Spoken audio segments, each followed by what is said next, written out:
When it's all said and done, I hope that people remember me as a person who always put on for the city.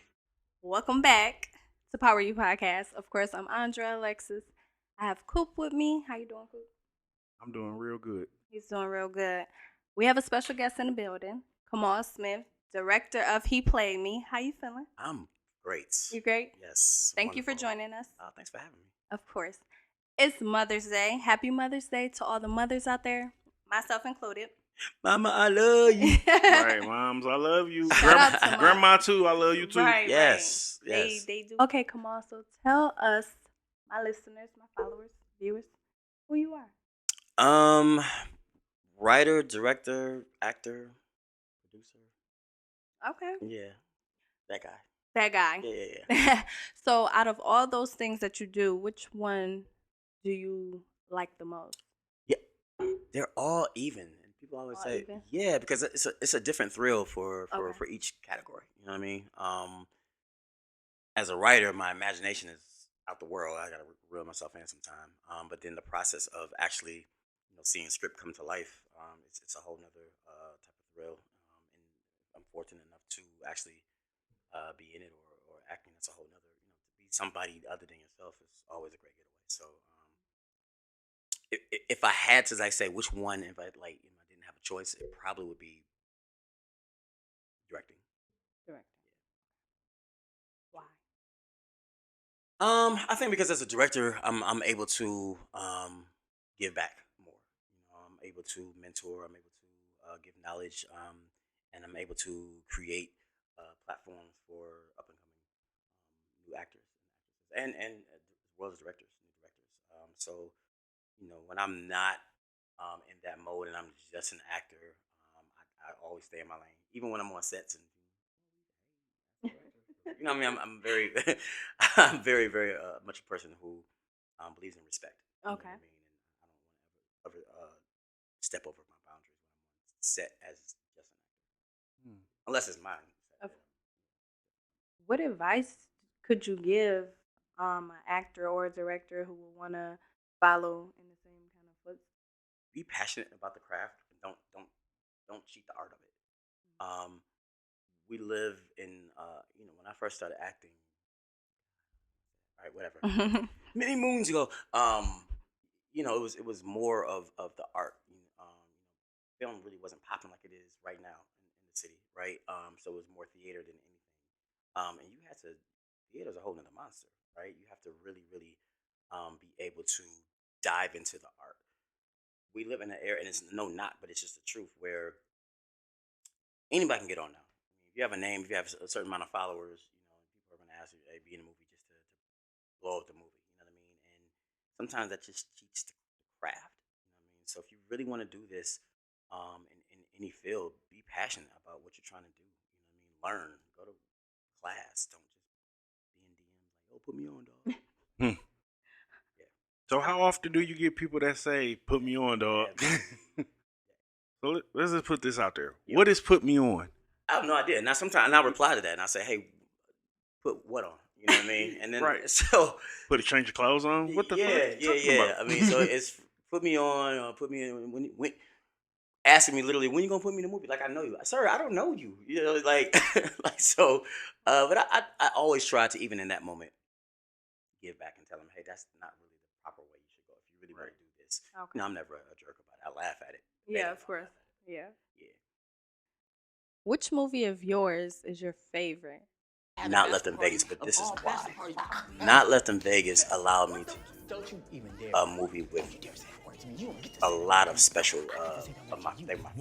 You know what I mean? Even at the time, my ex-wife, we were at the time when we filmed, we were married. But you know what I mean? To be able to go up north for days and just kick it, man. It was so many crazy stories. The horseback riding scene was a whole nother. The ladies of that cast was like, "Nope, get me down." I mean, it was so much that went on that it was special in just the filming aspect of it. So I probably would say that movie for that reason.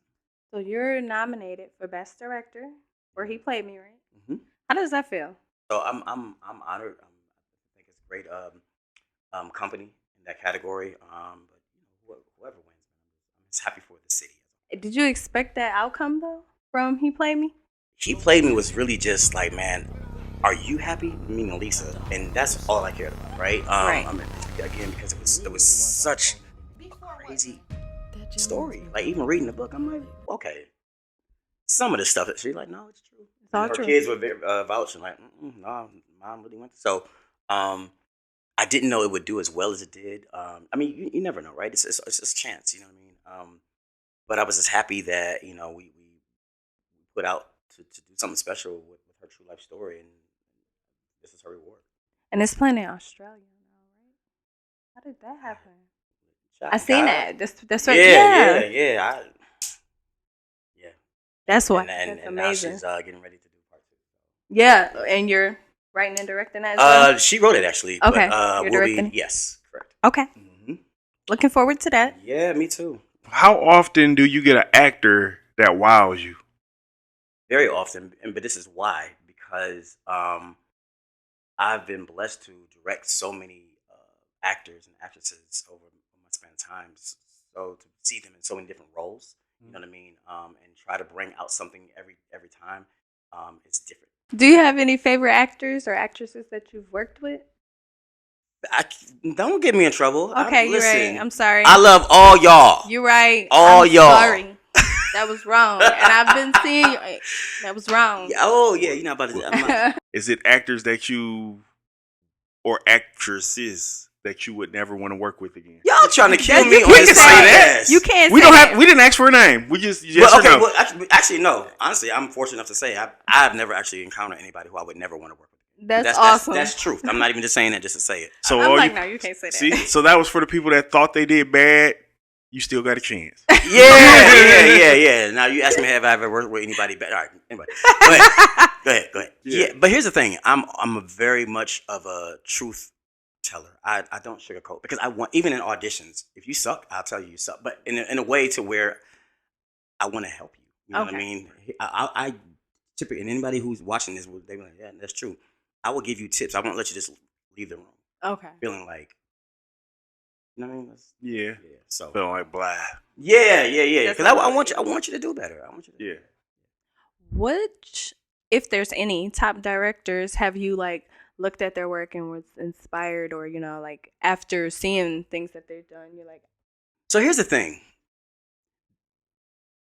I am very inner competitive, right? And when I say that, I mean that in a way of I look at all my counterparts' work and I just get inspired, okay, right? Because it just makes me step my game up. You know what I mean?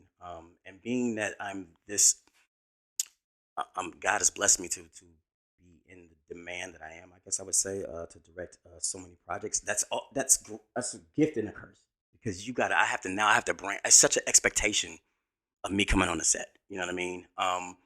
So everybody out there to me, when I say top, I mean like I feel like we all make each other better because, especially with the power of social media, we're always working, right? So when I think of Thomas Harris, when I think of Darren Brown, when I think of Queen, when I think of Rocket Black, I mean Dennis Reed, I mean Melissa Talbert, I'm like, all right, let's go. Like, okay, you got another one? Bet. You know what I mean? I'm that Kobe, and when it comes to that, right? I'm so competitive. I'm looking. I'm like, yeah, all right, okay. Well, we gotta come with this heat now. So, I will say, as an actor, I would love to work with under the direction, I should say, of Thomas, um, Dennis. See, I'm repeating myself. Like all these, yeah. Because I never have this opportunity, right? Because we're typically always working at the same time, and I'm always directing when they're directing, and you know what I mean. It just doesn't allow. it'll happen. It's for sure gonna happen. Set it out there now. But yeah, they be bringing it. They be Y'all bringing like, They be y'all like. Nah, Y'all be having my a little dogs, heat, my dogs, yeah. a little spiciness to y'all. Yeah.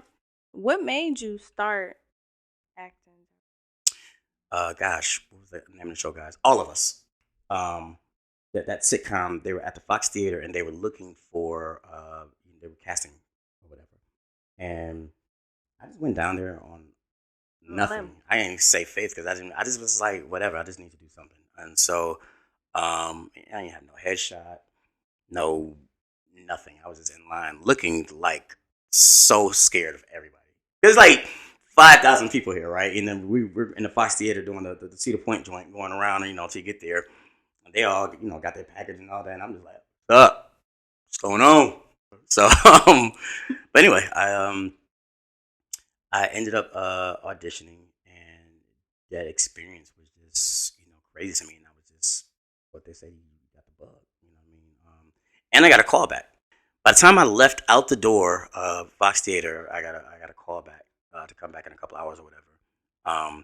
And obviously I didn't get the part, but that was enough for me to like, yo, I think I could do this. You know what I mean? And that same year, I think maybe a couple months later or a month later, whatever, I started seeking auditions and things like that. And then When you got that bug, yep. explain to people how that bug felt.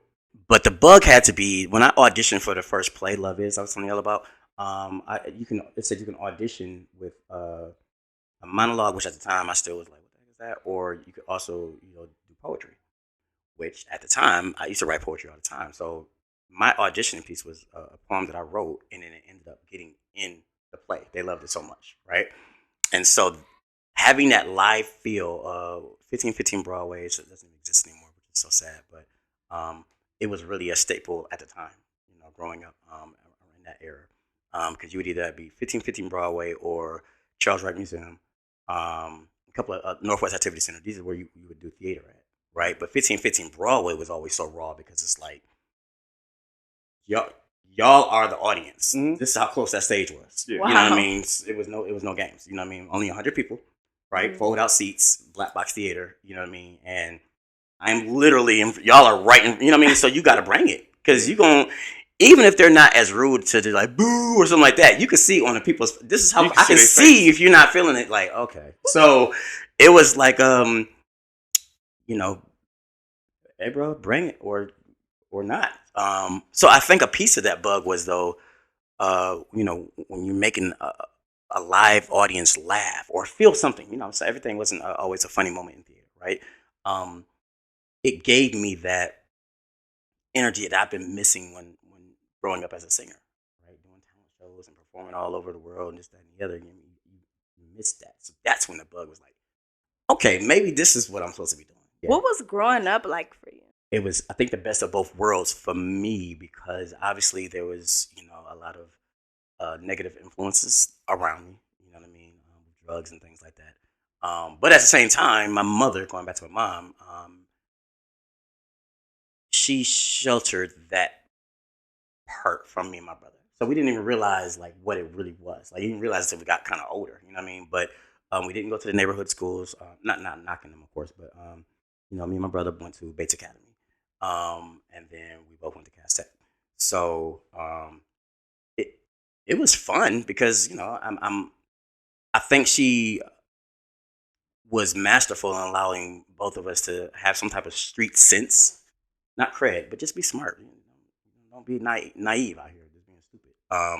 But at the same time, being well educated and be able to step into any room. You know what I mean? So, even as I look at that now, right, that's still a factor because. What's your favorite movie? A Few Good Men, with Tom Cruise. Just that script was just, oh my gosh, yeah, and the cast and everything, and John Q with Denzel. Because awesome. When that boy put that gun in his mouth, I didn't cry. I'm gonna tell you, right? But it definitely was like here with it, and I was like, man, yeah. But that was real. That was real right there. Yeah, and then when she was coming to the door, and you felt he was about to get a heart, and yeah. What do you think are your strongest traits as a director? I'm able to literally put myself in the scene to get what I want. If you can't get it, right? So if I'm asking you to do something, okay, this is what I'm looking for, and boom, it's more relatable. And I think my energy. I'm a very high energy guy. So I'm had the conversation actually most recently with up and coming director, and I said you're gonna have to find your own path. But what I've learned in just through all these years is for me what works is that my cast will always know that I'm fun, I'm silly, but I'm passionate, right? So we're making a movie. Of course, we're gonna have fun, but at the end of the day, I'm too passionate about this art to when it's time to stop playing around. We're gonna stop playing around. You know what I mean? But it's a great balance. So So, how would you give someone advice about being attached to a film too long? I think the advice I would give is, once it reaches completion, you move on. You know what I mean? If you stay in that one project, it's going to be hard pressed to move to the next. You know what I Right. mean? And even to this day, like one thing I have done, but it's not the smartest thing to do. But I will not. I try hard not to work on two projects at one time, right? Because each project deserves its own respect. You know what I mean? And when I'm in this, I want to be in this. How was filming during COVID? COVID expanded independent film because you couldn't do nothing but sit in the house, Right. and it just blew up like a phenomenon. You know what I And mean? Everybody started watching independent films. You know what I mean? Can't do nothing but watch. Right. It's like it's only so much. I seen that on Netflix, and then Yeah. boom, people started going to Amazon, started going to Tubi, and just so in a sense, it COVID helped independent filmmakers. so, how do you feel about married couples going to clubs? If you two are secure in each other and there's no trust issues and things like that, then I think it's a great idea. If you are insecure in your marriage, then you probably don't want to go to the club together, right? Because it's just any little thing. Is you looking at her? What? No, she's the bartender. I was ordering us a drink. No, you was looking at her butt. Oh my gosh. No, I wasn't. I was we ain't got time for that. Right. But if you're secure, man, yeah, have fun. Go to the club and act like you don't know each other. Role play it up. You know what I mean? Like that's the type of vibe I was on when I was married. It's so important to continue dating when you're married. Like it's so important. When you aren't filming, how you spending your time? I film so much to where it's important for my body to rest. Do you often have like open casting, or do you choose to do Oh closed? yeah, no. No. So here's the thing. Me personally for a Kamal Smith film, Yeah. yes, because I love finding new talent. Like I love finding new talent, right? But for other movies that I'm hired to direct, I think it's probably 50-50. Some already have a cast, and then some they want to do a casting call. So So, what's like a typical budget for a film? good question. So what I like to always say to people is it just really depends on the script, right? Because every hmm. Suppose I just spent almost 60 grand Mhm. on my latest movie, right? Right. Not Life in Vegas was half of that, but it was comedy, right? Versus drama, which cars blowing up in this movie. You know what I mean? So it just really depends on the script, right? Right. You have a script like if you uh, dumb it down to like let's say a Friday, but like a Friday that was here, not with Ice Cube and everything, right? One location, a porch. You know what I mean? Like, Yeah, wouldn't nothing too. yeah, Yeah. you probably got away with few actors, right? So you could knock that out in 25 grand.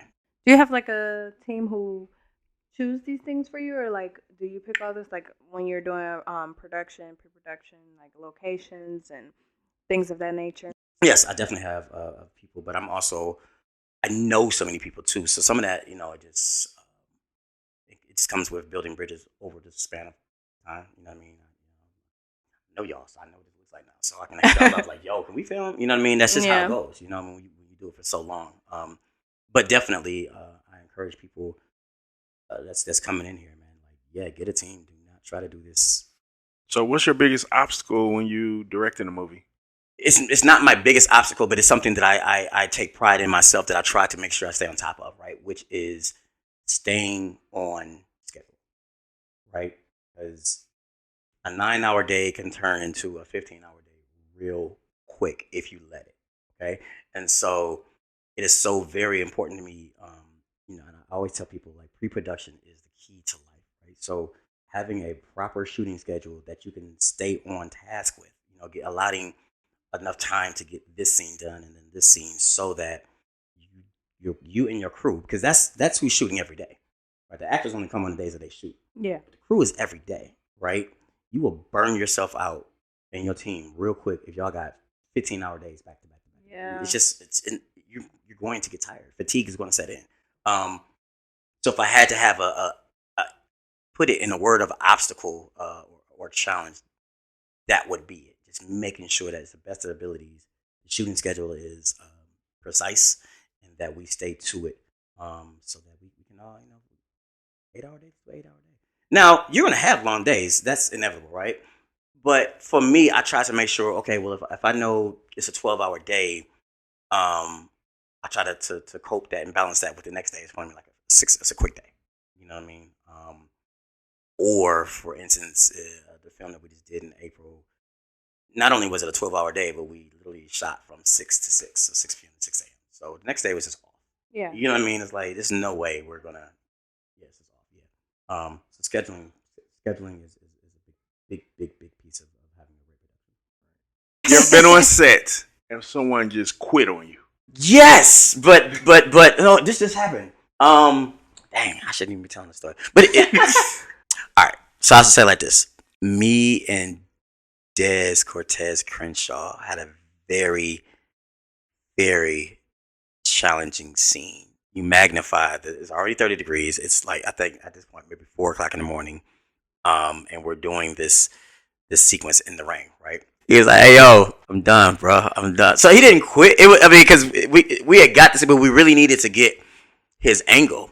But we were just literally tired. Like just, I wasn't even mad at him for it because I was like, it's all good, bro. And then my DP, Kyle Morgan, he looked at me and said, "Come on, we don't have the shot." And I'm like, "What do you mean?" Like, because when you're in that element, like don't really realize, hadn't realized what angles he got. This thing, I know we did that probably 3 or 4 times, so I'm not sure what we were on. Right? I know wide. I didn't know, like, we were literally like this, shivering. You know what I mean? And I was like, "Whose idea was it to put a rain machine out here?"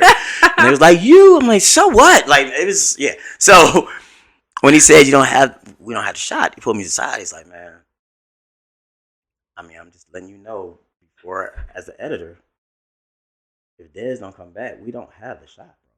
We don't have the scene." So I went back there. This boy shivering, blood all on all types of stuff. And I'm like, "Bro, you got one more take. If you say no, you my brother first or anything. You know what I mean? If you just telling me you cannot do it, we understand, and we'll just whatever we can do in post, we'll do." He looked at me for felt like an hour, but it was only like 5 seconds. With the, like, his eyes, it was like, "Come on, man!" And we went back out there, and So can you let my listeners know where they can find you at, if they, script, if they just want to, check man. you out, Listen, anything. First thing y'all need to know is I'm humble, so like if you DM me with some sense, I'm always going to respond to you. And that's Kamal Smith, Kamal Smith, the number 2, Kamal Smith 2. For all my people who are really like serious about writing, if you want to email me, you can go to this email, which would be contact with a K. Which, for those wondering, that used to be my old radio name. All right, so contact with a K, KONTACT 313, representing the Detroit. Contact 313 at Gmail.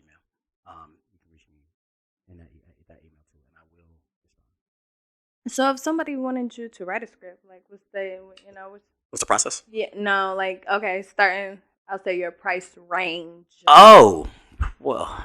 Oh, the high. No, so the price. No. Here we go. Yeah. No. So I put it this way: I don't necessarily put a price out there. I typically try to work with people. Going back to what I just was saying about putting on for the city, right? Yeah. So I mean, do I have a price? Yeah, but I'm gonna put that price out there because I scare people away. But I I just want to see completion. I want people to live their dream. And so if they really came to me and had a good idea and told me that I don't have that much, but I give you woo if it makes sense and I actually believe in it, because there's some scripts I just write, just because I just get hired to write them, you know what I mean? But there's some stories I'm like, man, this would really be dope, you know what I mean? And I really would, try to make it happen the best I possibly could. But I ain't cheap, people. Okay, I'm gonna let y'all know that right now. You want to hire me? I've earned what I earned because I deserve it. So don't be coming with I got $500 for you for a script. No, that's not gonna fly. But we can talk. We can talk. So we're gonna be wrapping this thing up. Okay, so y'all can find him at Kamal Smith 2 on Instagram. Kamal. I mean, I'm gonna tell you, I'm really not on Facebook, but Kamal Smith on Facebook. Check out his movies on Tubi and Amazon. Please, y'all, check them out. Help a brother out. Every stream counts, okay? Every stream counts. Press play and then walk out. You ain't got to listen. Just have it on your TV. You know what I mean? But I mean, watch the movie, y'all. I'm just playing around. I want y'all to watch the movie. Give me feedback. Tell me, did you hate it or love it? The underdogs on top. All right. Like, seriously, I want to know.